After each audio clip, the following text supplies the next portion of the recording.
Alright, today we're going to work on some of the curve and NURB tools that we worked on in class. Those tools are going to include the EP curve tool, the 3-point arc, loft, extrude, revolve, bi-rail, reverse direction, and rebuild. Alright, so in order to make sure that I have my curves built on a single plane, I always come to my front or top view to begin. For this exercise, I'm just going to go to the top view. It doesn't really matter which one you choose as long as it's congruent with the direction that you intend to build your object. Alright, so let's look at the EP curve tool first.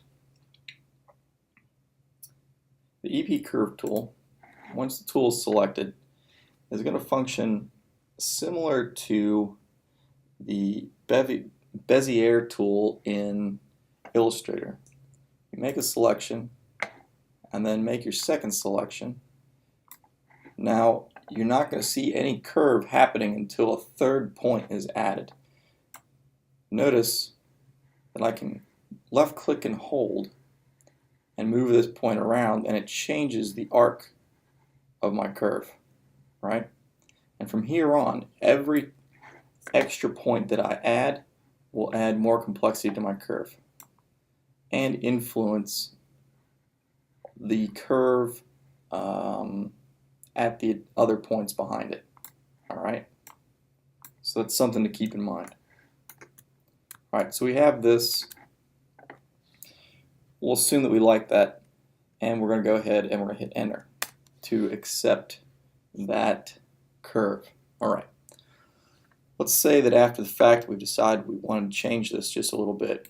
We would right click on this, we would come over to Control Vertex.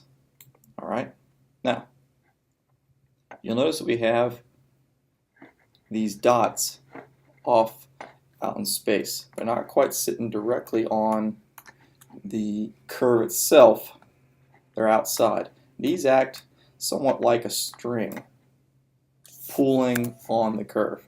Notice if I grab this guy, it's going to change the overall arc of my curve. Alright, now we also have two other points. One is the start point right here. If you can see it, you'll notice your start point is a hollowed out square, and the end point, which looks just like your CVs, which is a, if you're in default mode, kind of a fuchsia dot. Alright, all these can also be altered in their space. We continue to grab CVs and translate those around in space. You can't scale a singular CV or rotate a singular CV, but you can translate a singular CV. Alright, you can grab groups of CVs and scale them together in order to change the look and feel of your curve.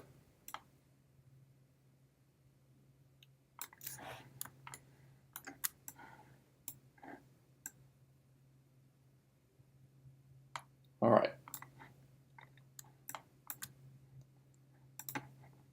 Once you're done, just right click and hold and go back to object mode. There we go. Alright, I'm going to assume that I like this, and I'm going to make a duplicate of this, but I'm going to make it slightly smaller. So I'm going to come up to offset curve. You can also find it over here in curves menu, offset, offset curve. I'm going to go to my options. In your options, you have the ability to signify how far away you want this. Currently, my world is set up in centimeters, so that's how far away I'm going to end up here. Well, sorry, I'm on the wrong one. Right here, offset distance is going to be measured in centimeters. Alright, so I'll set up to 5, hit apply, and now I have a weird version of my original curve.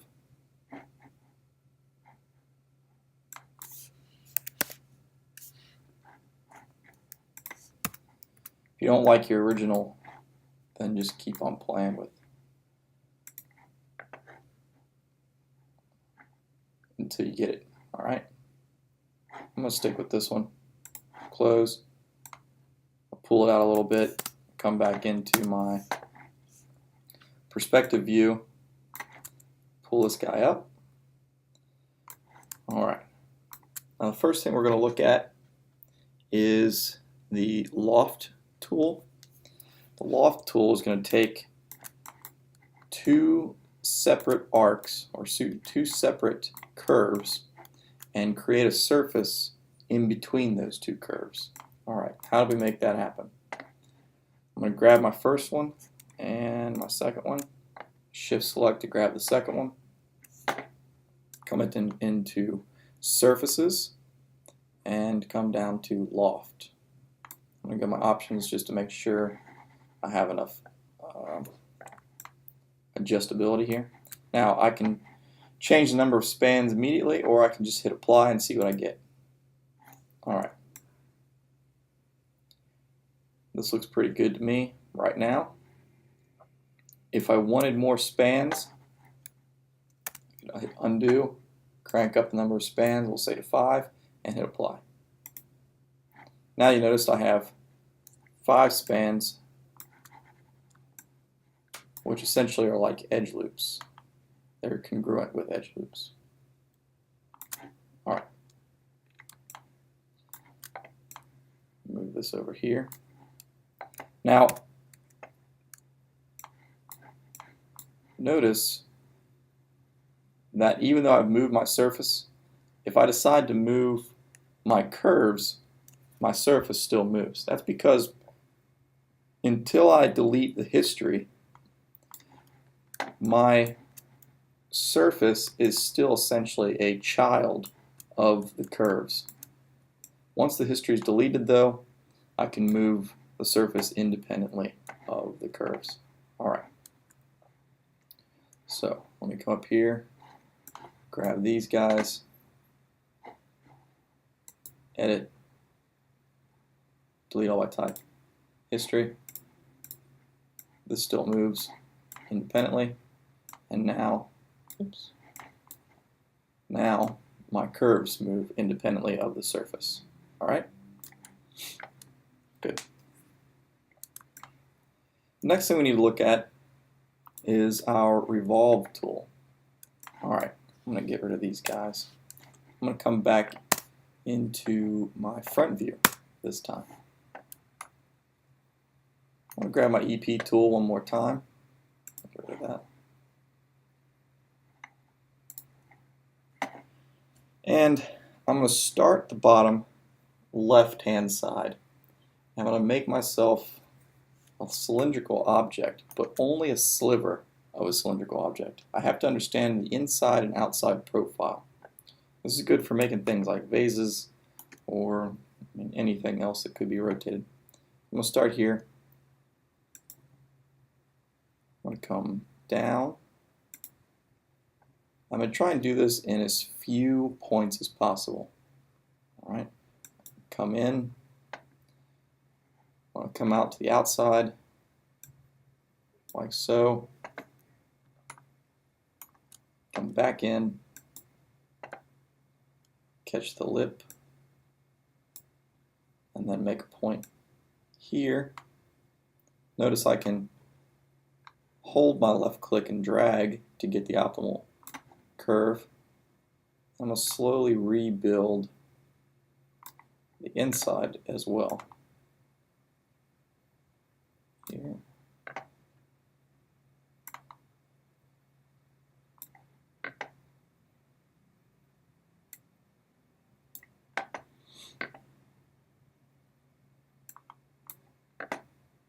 Alright, I'm going to hit enter. Now, this isn't perfect by any means, not yet, but that's what we have our control vertice for. and come back in here and start down here on the bottom where there's a few issues. Notice when I select control vertice, I have some areas that are still blue, some areas that have turned white. The white area is the area that's going to be affected by that particular control vertice. Alright?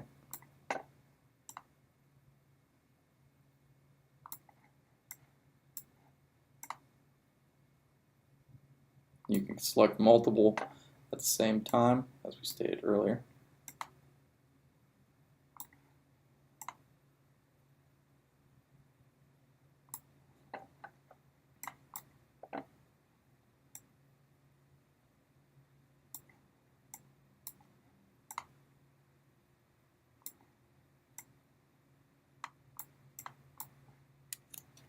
Another thing I want to make sure I do is take my start and end point and make sure they're snapped to a singular center line, which is one reason I like to use the grid. I'm going to hold down my X.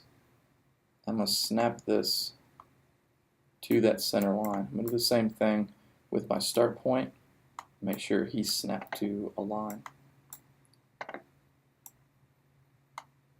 That's going to make sure that my object is rotating around one singular point and I won't have holes in my final surface, or at least less chance of having holes in my final surface.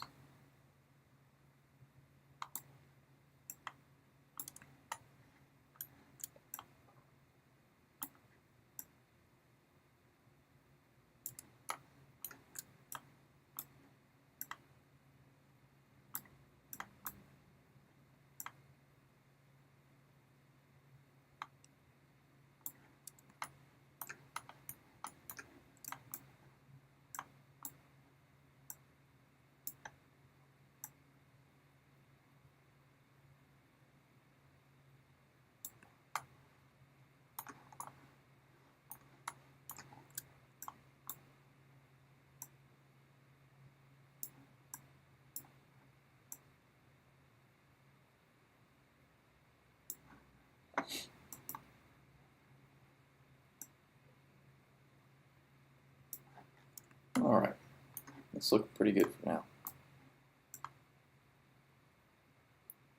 Just a little bit. Now from here, come back into object mode. Now that I like what I've got, select my curve. I'll pop back out here into perspective view so I can see the results. And I'm going to come into my surfaces, revolve. There we go. Now we have a vase with an internal and external surface. Alright. Now, if you wanted to make additional adjustments to this after the fact, you select your object or select your surface, and come over here into your Extrude editor and find Revolve 1. And inside of here, you can add sections. Currently we have 8. And crank this up to add levels of detail. You can also add start and end points for the sweep. Alright, so I can adjust these. Currently we're getting a full 360-degree rotation. Alright, but if I only wanted half of that, I could adjust either the start sweep here or the end sweep, which will pull it from the other direction. Alright, that allows you to build interesting rotations without having to worry about a full 360-degree object. Alright, so maybe you want to do a wall sconce, maybe you have some sort of detail that sits on the surface of another surface. Alright, this is how you could make something along those lines. Alright, you can also play with your axis and pivot points to get different desired results. Another thing you can do, currently we're using degree cubic. You can also use linear. Linear is going to give you a boxier shape. Alright, so right now you see in cubic everything has a gradated look, right? Nice and smooth. If we come over to linear, notice I crank my subdivisions down a little bit so it's easier to see. Now we have hard surfaces. All right, everything looks chiseled out. It's really easy to see up here in this top edge. Cubic, nice smooth circle, linear, turns everything a good bit more simplified and geometric. All right.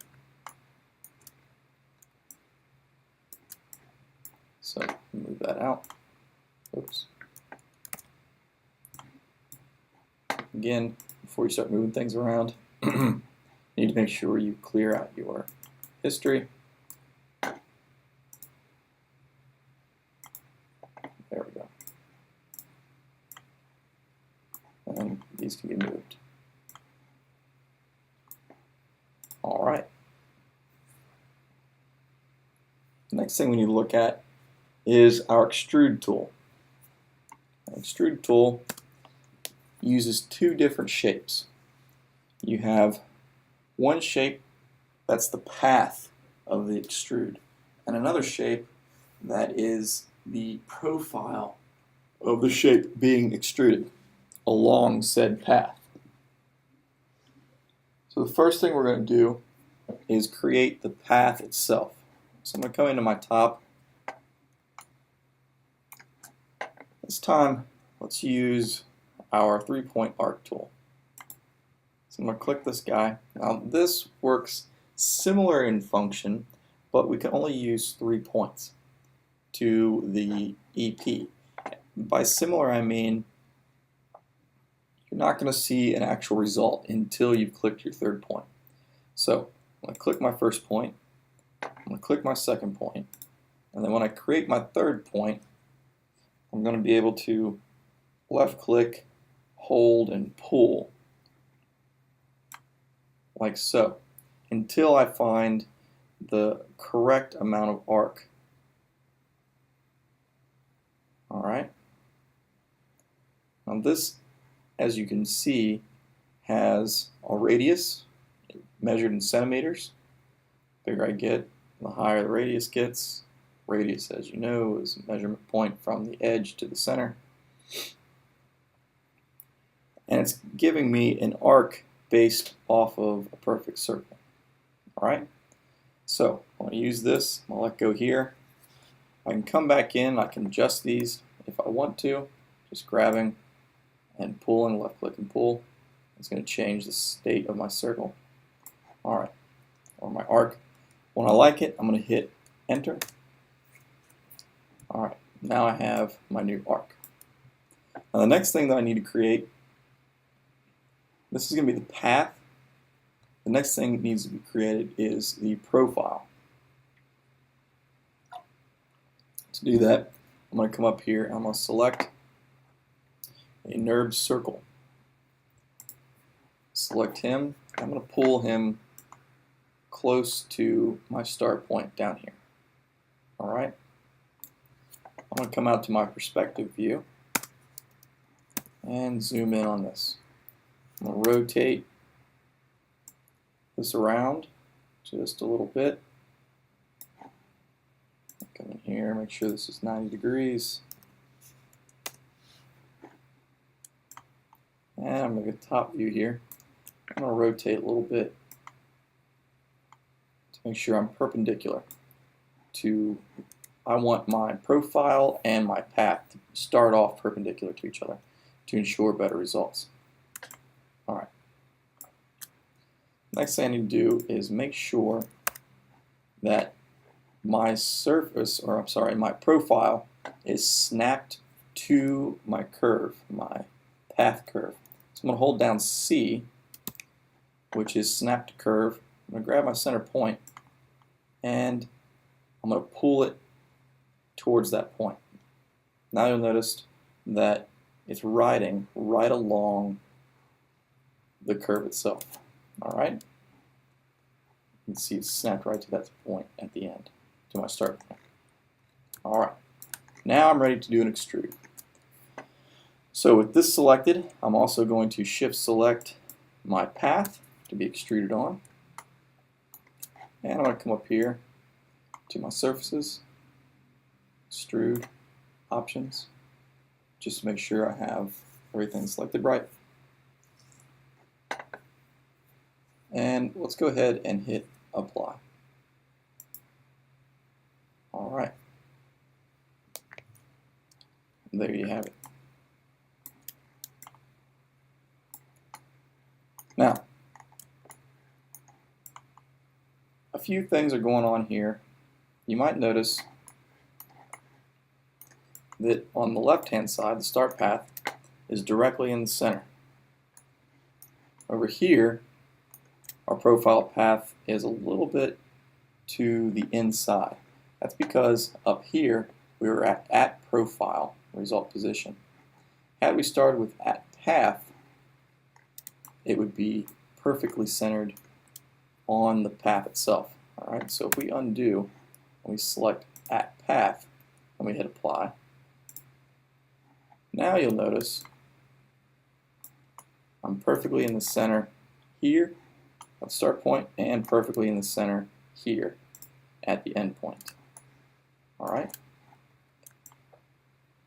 So you can play with these to get whatever your desired result is. Now, you can also come in after the fact, select your surface, go to Attribute Editor, Extrude 1, and you can still play with some of the final settings. All right. For instance, scale.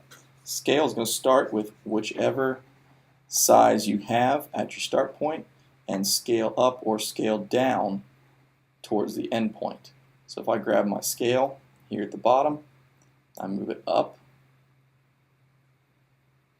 Notice it's proportionally scaling from the start point to the end point. All right, and the same goes if I scale down.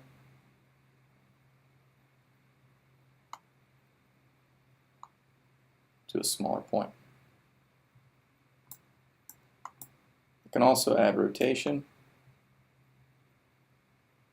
You can see the NURBS are twisting.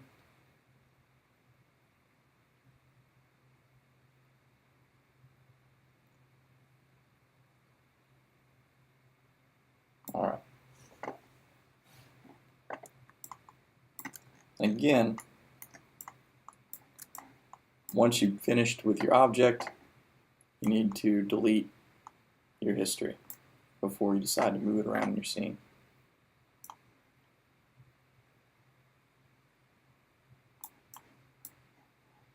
Might also want to freeze the transformations. There you go. That way it all moves together in a logical direction. All right. What do we have next? Revolve, extrude.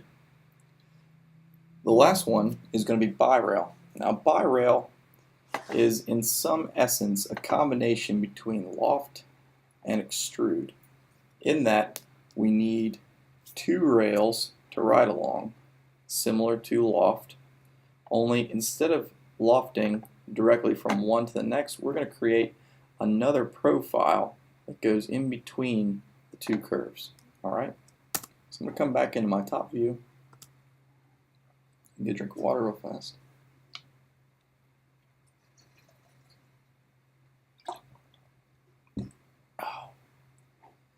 And I'm going to select my EP curve tool. I'm going to create one curve. I'll make sure that I'm using the same number of points. So here I have 4 points. I'm going to set enter to accept it. I'm going to make a duplicate of this. Let's use the offset curve tool again. There we go. And I'm just going to pull that over here just a bit. Maybe right there. All right. I'm going to come back out to my perspective tool, or perspective view. And the next thing I have to do is generate a profile.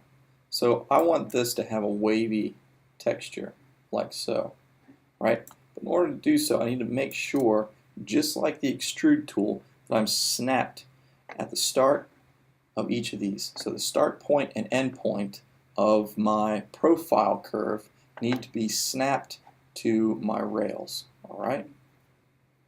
So I'm going to grab my EP curve tool. I'm going to hold down C for snap to curve. I'm going to click right on this curve right here. Now, you should see a tiny yellow X, which is your start point, and should be riding. Notice as I'm moving left to right, it should be riding right along the curve itself. So I'm going to pull it all the way to the end of that curve, and then I'm going to come into my front view.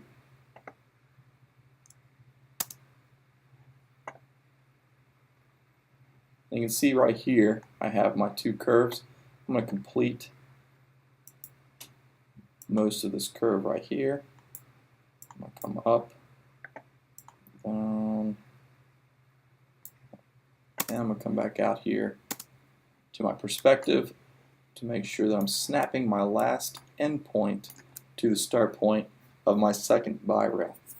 I'm going to hold C, and I'm going to click on the second rail. Notice it's riding right along the path. I'm going to pull it over, make sure it's at the end, and let go. Alright, you now are done with all the hard part. Hit enter and accept that path. So from here, I know this is my profile curve, so I'm going to come up here to Surfaces, Bi-Rail 1 tool. Just going to open this up. I'm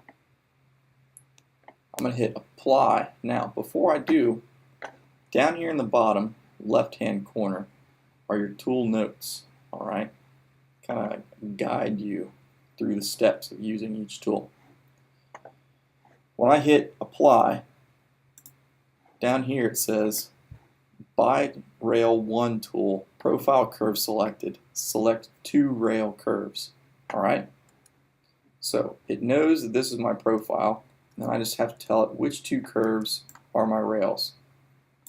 So I'm going to left click and marquee select these 2 rails here, and we now have a brand new surface. Now, what happened to this surface? Well, I started in the wrong direction, but this is an easy fix. I simply have to have my surface selected, and then come up here into Surfaces, reverse direction at the very bottom. And now the light, or the normals, are hitting from the top side instead of the bottom. Alright, again, once you're done with this, edit, delete all by type history. Alright. And now it can be moved around the scene independently of these curves.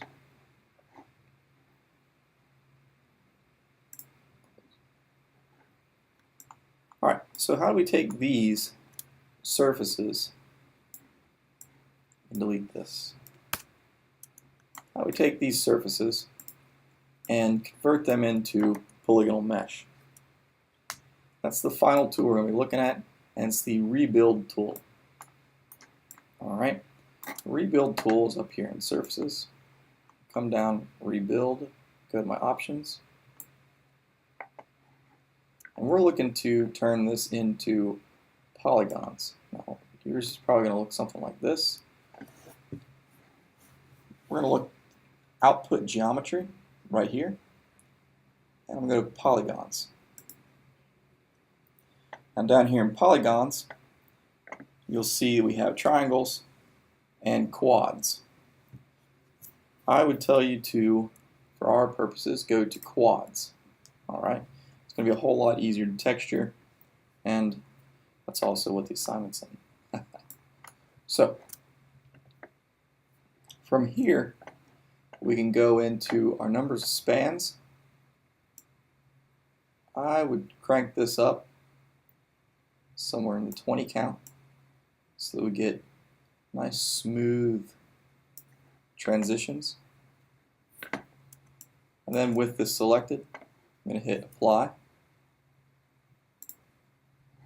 Now, what we have is two versions. We have the original curve. I'll pull this out. The original curve here, and we have the interpretation of that curve here. Alright? Now once you've made this, you would need to go in and do a little bit of cleanup work to increase the detail in the areas that need it. For instance, here we can see that we have some issues of some 1, 2, 3, 4, 5 sided polygons. That's easy to take care of with your multi-cut tool. Alright, so we come in here, hold down shift, find the center line, center line, center line. Bam. Those are taken care of, and we would do that everywhere we see the need for it in order to fix this geometry. What this does give us, though, is a really good start on some geometry that would be incredibly difficult to build from scratch. There's always going to be a little bit of cleanup work to do, but getting to this point in any other fashion would be potentially a bit more difficult.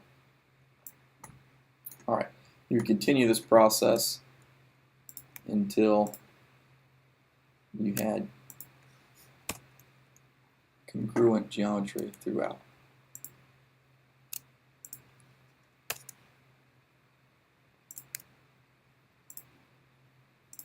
And no more than 4 sides per polygon. Alright, so once you're done here, let's go back to object mode, and you would have a brand new polygonal mesh that you could then start applying textures to. Make this look like maybe a tablecloth or a rug or some curtains. Who knows?